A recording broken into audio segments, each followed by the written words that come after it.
Bismillahirrohmanirrohim. Odob inson hayotida muhim o'rin tutadi.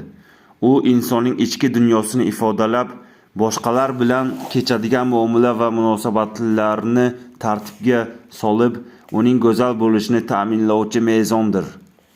Inson odobi bilan inson. Agar insonda odob yo'q bo'lsa, unda insoniylikdan asar ham qolmaydi. Odob insonga qiymat beruvchi asosiy omildir.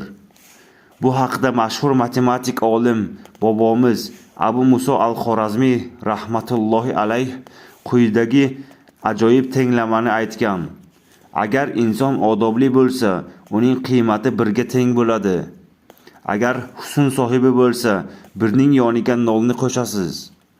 Uning qiymati 10 ga teng bo'ladi. Boy bo'lsa, bitta nol qo'shasiz. Qiymati 100 ga teng bo'ladi. Nasl nasabli bo'lsa yana bir nol qo'shasiz. Qiymati 1000 ga teng bo'ladi. Shu zaylda undagi bor xislatlarga qarab nol qo'shaverasiz. Agar uning odobi yo'q bo'lsa, u holda boshidagi bir raqamini o'chirib tashlaysiz. Qiymat 0 ga teng bo'ladi. Insonning sharafi uning nasabi bilan emas, odobi bilan belgilanadi. Hikoya qilinishicha, bir yigit podshoh Ma'mun huzurida chiroyli gaplarni gapirdi. Shunda Ma'mun unga "Kimning o'g'lisan?" dedi. Yigit "Odobning o'g'liman" deb javob qaytardi.